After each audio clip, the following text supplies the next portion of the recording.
Assainissement de l'environnement, la lutte contre le banditisme urbain, soutenir les initiatives d'occupation de jeunes pendant les périodes de vacances scolaires et faire l'arbitrage aux différents conflits. Voici autant d'activités réalisées par le président de l'Assemblée provinciale de Kinshasa, l'honorable Godin Mpoyi, dans le cadre des vacances parlementaires à Kinshasa, sa ville de naissance. Assainir au quotidien l'environnement et le garder toujours propre, tel était le défi relevé par l'honorable président Godin Mpoyi. D'abord ici au rond-point Moulard, à Bandalungwa, son fief électoral.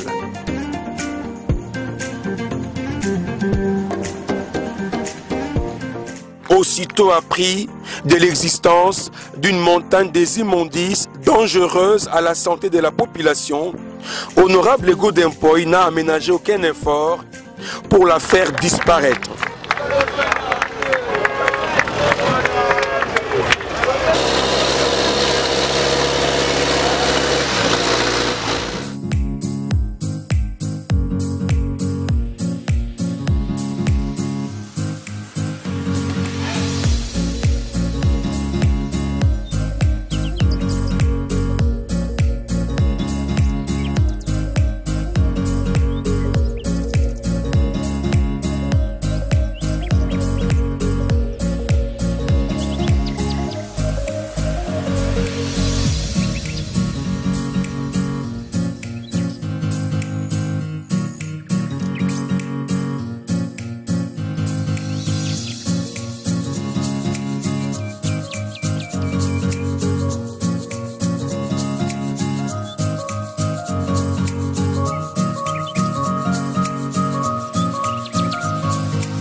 Cette spontanéité a séduit la population de Bandalungwa qui a reconnu les menaces de maladie avec l'existence de cette montagne des immondices.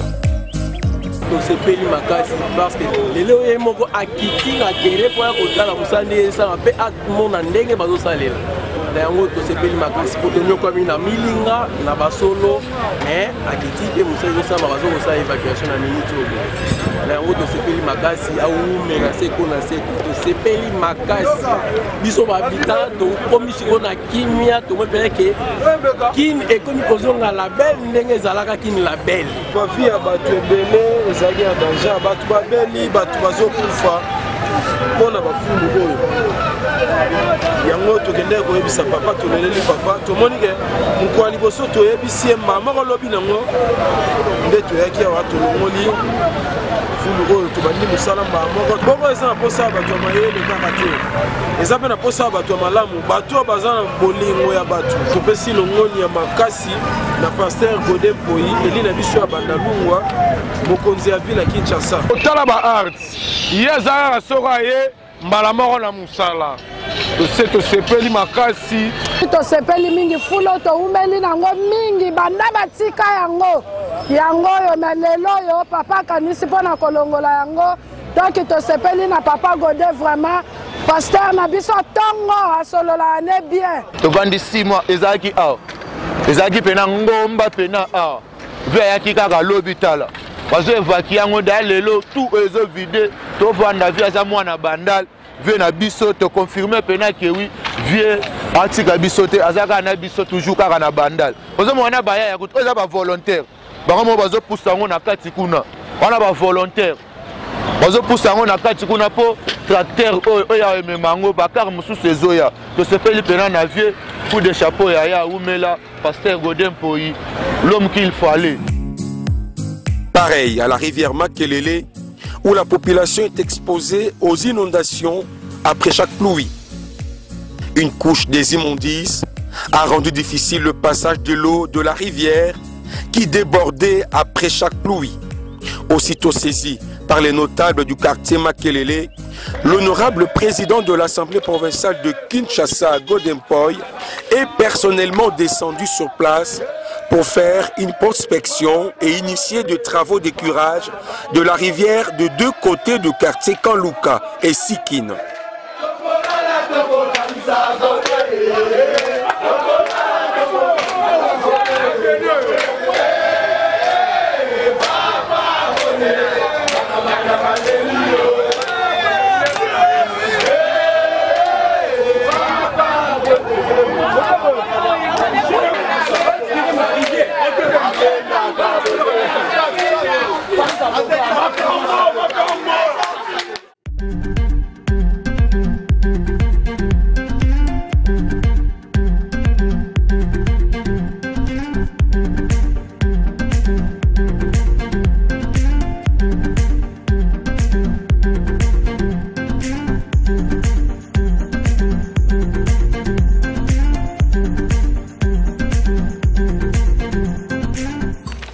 Ah, pour te retambour à l'écolo.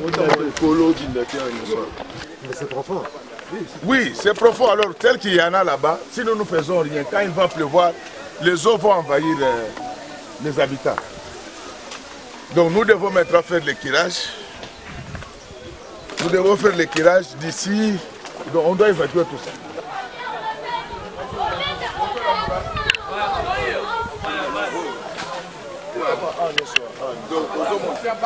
Ça va. Alors, c'est quoi le problème? Les allés en haut. Soki tolongoli yango te ntango mai ekoya ekokotela bato na mapangu bato bakokufa soki eza na butu.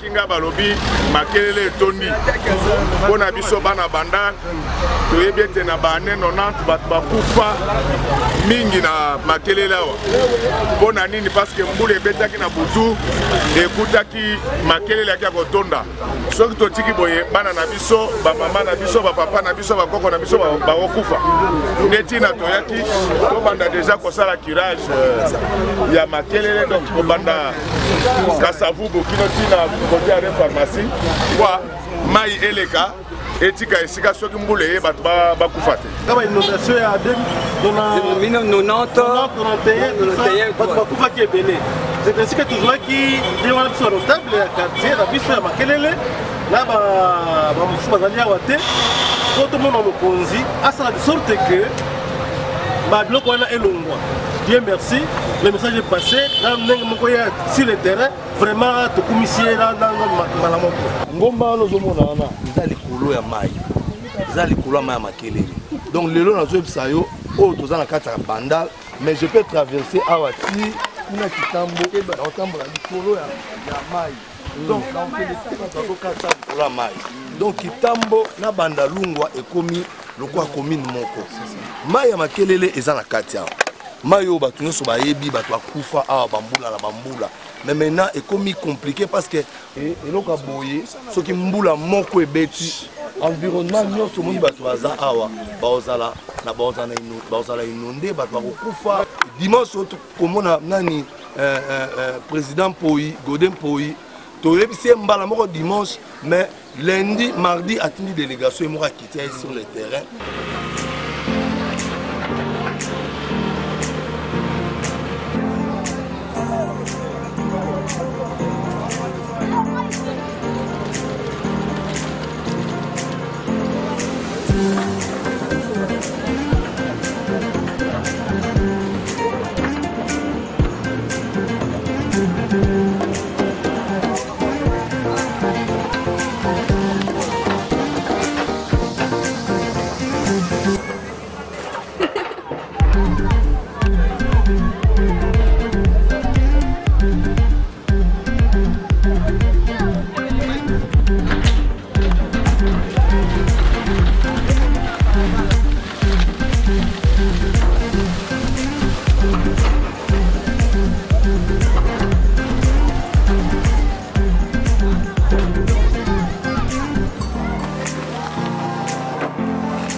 bakwikila omoni pocle yango eye ekoti na mai ya makelele oyo ekomaki problème mpona bato donc kitambo na bandala ekomaki neti eloko moko bazokatisa maponi ofulu elekaki makasi awa ekangaki nzela na nguya ya pasteur Godin Mpoi président assemblée provinciale nde mosala ezosalama yango Godin Mpoi 5 ans en action eza teke misusu baya 5 ans bazoloba oyo bazoloba je vais faire ceci cela alobi bango mosala yango ezosalema tosepeli mingi ya président Godin Mpoi makambo asala antuka na Congo mikima mpona ye kaka tosufrira banda 19 ans fulu ezalaki kutu boye te linga kokoma kutu lolenga boye te mpo babanda babongisa yango te ka lolenge ye moko azopesa makoki mpo babongisa boye tosepeli mingi topesa lisu lokumu mingi aumela mpe lisu na pouvoir mpona papa Godin Mpoi antuka nzambe abakisele mikolo ebele abakisele mikolo ebele mpo eloko tozalaki nango mposa oyo esengai mpena jado basalite eza na kati awa ebime bokama mopanzi toluka koprotege bato bazalaka na basese awa omai ekotela bango te na vote aye na machine naye mpena machine tatatata te nakovote nani natali ya bato tu baavanti ye se mpo na nga na vote ye pasteur Godin Mpoi ndenge nga mo na pointe aye na vote 2 fois.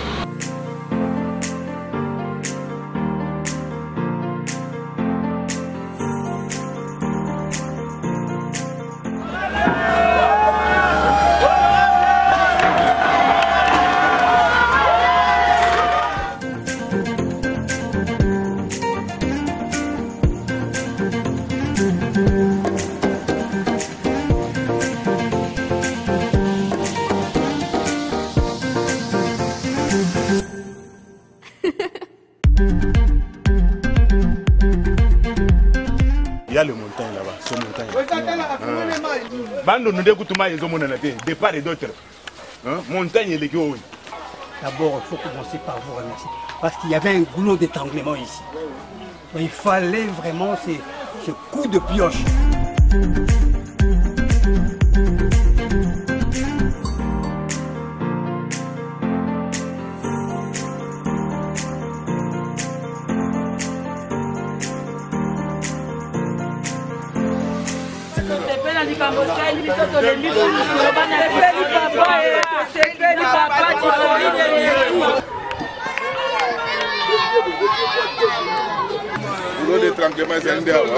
En vérité, à partir d'un point où c'est pas diminué, on va les faire.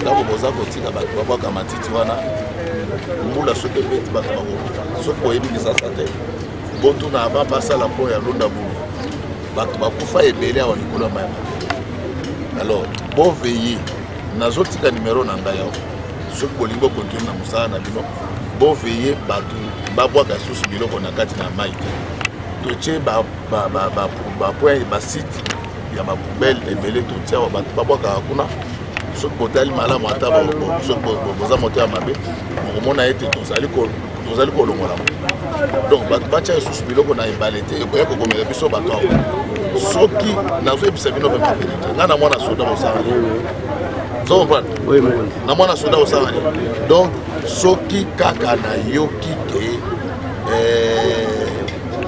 bapusu ebwaki awa osala lisusu awa mpe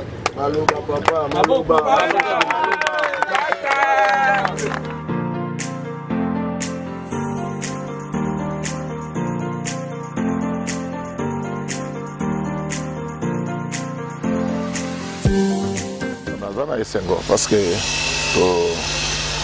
eza commune na biso soki totongi bandal te bachinois bakoya kotongela biso yango te susi na biso ezalaki ete tosala kirage ya makelele mai ebanda oleka bato bavivre na bacondition malamu parce que mbula eza koya soki tosali yango te ekobomela biso bato donc naza aujourd'hui na esengo mingi parce que place mai ebanda oleka te ezoleka esali ngai esengo makasi eloko na kosenga sika wana population ezali ke bato babwaka susu baimondisi na ebale te nasengi mpe na commandant associé to eza pembeni été à veiller pour que bato batonisa susu ebale na mosolo te sengo oyo biso toza nango awa notabilité ndenge mokonzi atiki biro aye kokauka na moi mpo na biso bapeuple soko bato ya boye baza ata 5 eza malamu tobeta maboko sika eloko ya malamu ezali fo kokomisa yango makambo ya gauche droite eza malamu te ayo présence na yo ya papa lelo tokolala malamu mai mpe ebandi kotyola kolo ya likolo apambola bakisebe ebele na kombo na yesu kristo. Nous sommes ici dans le cadre de réhabilitation de ce pont ici, les ponts qui relient le quartier Luboudi, et de l'autre côté c'est Kanluka.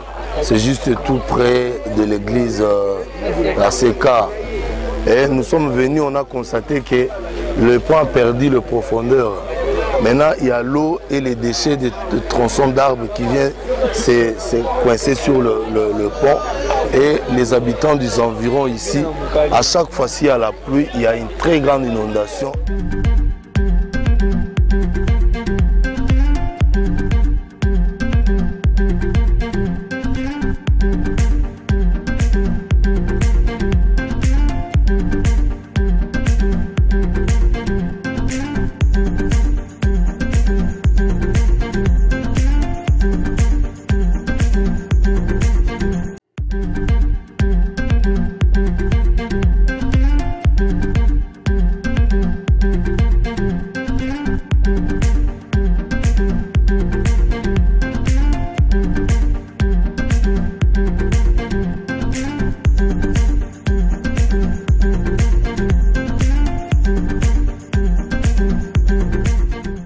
Vacances parlementaires nabiso alors nazali koleka quartier nyonso ya bato baponaki ngai nazali koleka na tala ndene bazali kobika nde bayebisi ngai te awa pont ebukani yango naye kosenga na bajene na biso bazali baza na makasi mingi ke biso nyonso na ngai na bango tosala ete tombola pont oyo tosala pe kirage ya mai na biso parce que kala mingi te mbule kobeta soki tosali te bavoisin na biso bandako na bango ekobeba boyebi bato bakoli na bandala bayebi ete na bane 90 bato babanda kokufa mingi likolo ya mai ya makelele alors tolingi susu makambo wana ezonga te il faut tosala curage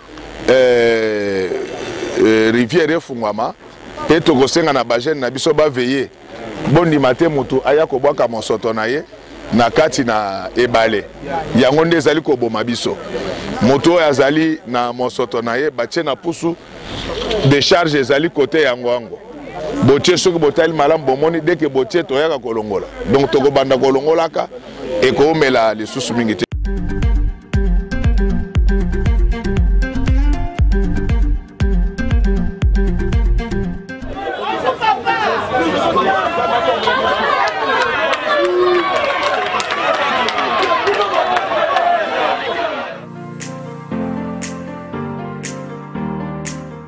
Faute d'accès des engins, le curage s'est fait manuellement pour soulager tant soit peu les habitants de ce coin de Kinshasa qui ont profité de ce passage de l'honorable Godin Mpoyi afin de poser les problèmes d'insécurité auxquels ils sont exposés au quotidien. Pasteur Godin aya kosunga biso poso ya sungi biso te atiki boye pasi na pasi kaka po l'herbe soda bayaka na pont oyo bavandi moyeba kuluna basala trouble ezate moyeba botola batu bambongo ezate tango basoda bakokende bokomika 5h bango baye babandi ko botola babandi ko beta il faut ka bache biso sécurité bache lumière poto zala bazala kaka wana bango bazala kaka wana po lumière bachile biso lumière oyo elote lumière oyo pesa vraiment te po bazo bomba mana saba bambu lumière ezate ballon à 23 0h balongwe na bango titongo te bango bavanda ti 0h bake na bango bango bakokenda le bakuna baye babandi musala na bango. Merci président Godin Mpoyi, vraiment nous te remercions infiniment. Te remercions merci parce que on limite mélan biso biso ba jeune ya Luboudi to lela kimi to bi non plus question makambo yo ya ba surtout inondation. Cette fois-ci, plus question Mamagodinda, plus question Mamagodinda. Merci beaucoup parce que au répondre biso, au récupérer solution, tu peux merci. Mais après Magamapon, tu as une sécurité. Tu as la police est permanente. Tant que vous banda, si tu aussi là, la police est au-delà, la police est fan après la population à Bisso. La population à partir de 3h, 2h, 4h, Titongo, dégâts si dégâts.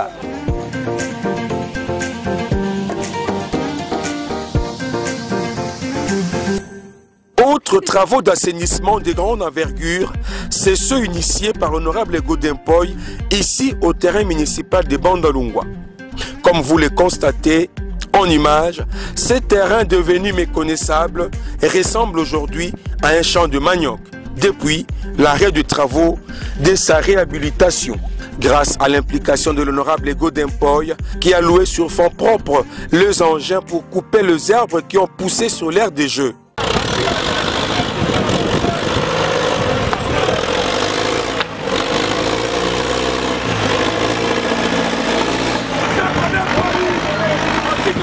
Jusqu'à l'Assemblée.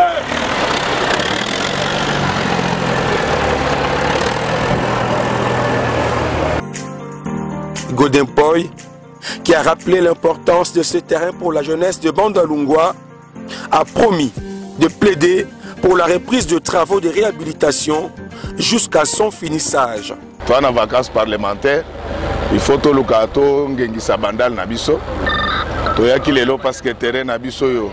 Eza na tina makasi metala ndenge zamba ebanda kobima toye tolongola na zamba tokobunda ete tozwa financement na mongonga muke pour que stade na biso esila penza ezala praticable ndenge eleko bino biso toaki bana bake tobanda obeta bale awa donc il faut stade de zonga mala. Un geste salué par la population de Bandalungwa. Vraiment, président Mpoy, vraiment, tu vas y être au Zalabo. Mais tout le monde qui est au Zalabo, c'est un peu. Si on va à la montagne, on va à pasteur, on va à son autre chose. Quand on a mis ça là, comment il voit le voit rien. Mesdames, ça doit ça. Donc, ça là, tu l'ingé sous la boîte. Tu l'ingé au Zalabo pour le moment, mais tout ça là, libérer na mandat na autant ici là. Pour aider vraiment ça va merci.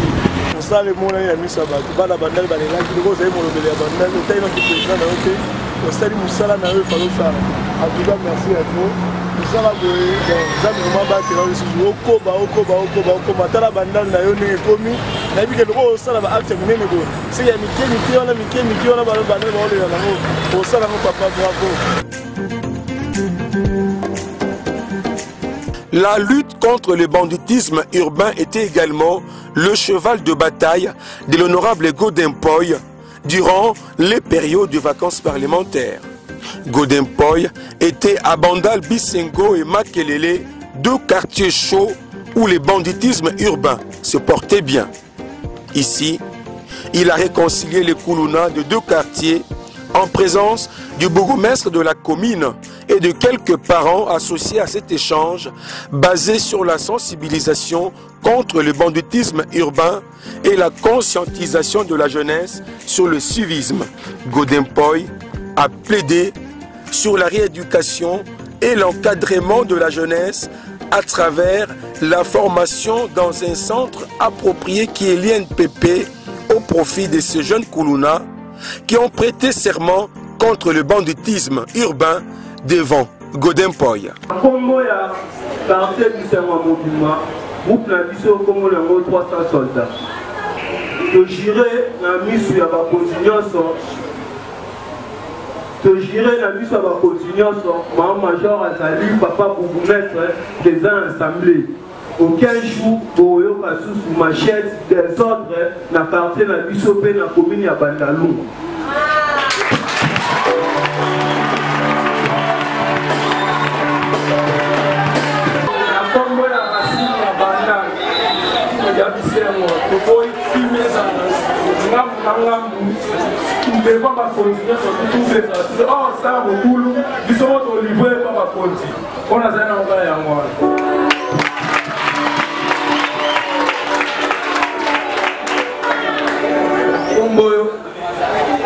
ya bato yabo bana makelele togire na nkombo ya nzambe toza na kati ya eglise toboyi mobulu na quartier na biso tolingi kimia na kati ya quartier na biso toluka mbongo tolala na kimama ate tozovanda na kati ya bakoko toboyi biso na besi ya moto boma na kotiki mosala na nkombo ya staff na biso bakata na nkombo ya staff na biso bakata tolingi biso desordre te babiloko ute koleka ngambo contre ngambo ezalaki eloko moko boye ndenge tomesalaki deja paster abetisa biso deya bamatch toyaki eloko moko tokosala ngo te ezalaki makambo moko boye yakotinda ete ngambo na ngambo oyo esala mwa mangemame me na miso ya bakonzi na miso ya nzambe tolingi biso biloko wana. Autre fait marquant durant ces vacances parlementaires, c'est son implication couronnée de succès dans le litige qui a opposé les instances de football de Kinshasa au FC Renaissance de Banafibo.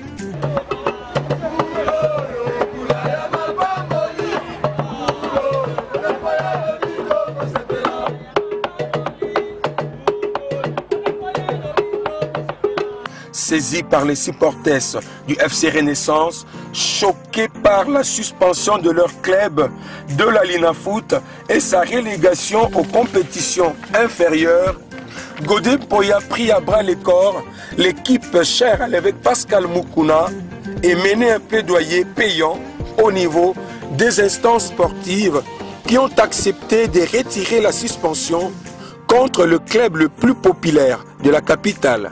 likambo oyo ya suspension ya Renaissance esali biso nyonso mpasi parce que ngai nazali mwana veya mais Renaissance nde masolo nde makambo donc Renaissance nde bale mokolo Renaissance abetaka Kisasa enikanaka eza équipe ya Kisasa toko lukato mona bakonzi ya sport batala soki bakoki koluka sanction mosusu te ole ya 2 ans parce que soki Renaissance elongwe linafoot pe ekufi stade wana ekoma lokola park ozala bien te Renaissance eza équipe ya monene makasi ifo boyeba ngo ke na minute oboye na Kisasa nga na mwana pe ya men nazo reconnaître ngo na palais tout mutu na mutu aza orange pona nini ambiance bino bato bozongisa penza elenga bale. Godin Poy a aussi et surtout saisi cette opportunité pour sensibiliser Banafibo sur l'attitude à adopter au stade. Et logo na kosenga pe na bino Banafibo to doser mwa muke omoni bale ezaka na 3 résultats victoire nil na défaite biso toko bondela ba mikonzi ya bale oza Kisasa soki Renaissance ekufi mpe Kisasa mpe ekufi donc Kisasa biso tozaka bato ya dimanche boye après culte mwa mbri kote ya stade boyebisa basupporters na biso mpe e vitalité ezala lisusu te Renaissance eza équipe ya avenir omoni kaka population ndenge bozala wana eza déjà garanti ya monene donc équipe eza na avenir bomoni ndenge papa évêque azobundana azotia bamoyen pour que équipe ekende liboso ntango bozosala badega mikolo nyonso eza malamu te alors ngai à partir ya lelo kaka bana kobenga bamikonzi ya sport lokola tata ya bakinoise na bakinois mwana atumi ndako okotumba ye mpe na kati te obeta ye me ndako esika mpo tokotonga ndako mosusu. Toujours dans les domaines sportifs, Godin Poy a aussi donné le go du championnat de la division inférieure. Ça s'est passé ici au terrain Bondo, en Guiringiri. C'est avec beaucoup de joie que je vais lancer ce championnat. Parce que nous croyons que la jeunesse de notre pays doit être occupée surtout pendant ces temps de vacances. Si les gens ne connaissent pas l'importance du football à Kinshasa, ailleurs, le football est une usine qui produit de la richesse pour les États. Je viens aujourd'hui lancer ce championnat parce que j'estime que parmi vous, il y aura les nouveaux Ndaye, il y aura les nouveaux Kakoko, il y aura les nouveaux Kalala, certainement que vous ne les connaissez pas. Le sport a beaucoup de valeurs, même sur l'image du pays. Je l'ai toujours dit, je voudrais encore le répéter, c'est que parmi les vertus géopolitiques des États, il y a la vertu qu'on appelle le rayonnement. C'est-à-dire un État qui a de grands athlètes peut se faire connaître dans les concerts des nations. Je souhaite bon vent à ce championnat. Ainsi, je donne le premier coup d'envoi.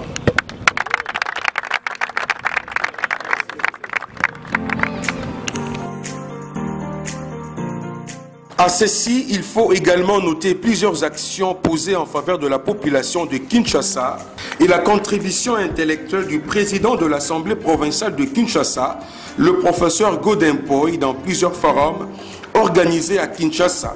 Sans oublier que le professeur Godin Poy a participé à la formation d'un nouveau docteur en économie en tant que membre du jury d'un docteur en économie dont la thèse a été dirigée par l'éminent professeur Mabi Moulumba à la faculté de sciences économiques et de gestion de l'université de Kinshasa, comme pour dire que les vacances parlementaires pour l'honorable président Godin Poy étaient au profit des Kinois et de la ville-province de Kinshasa.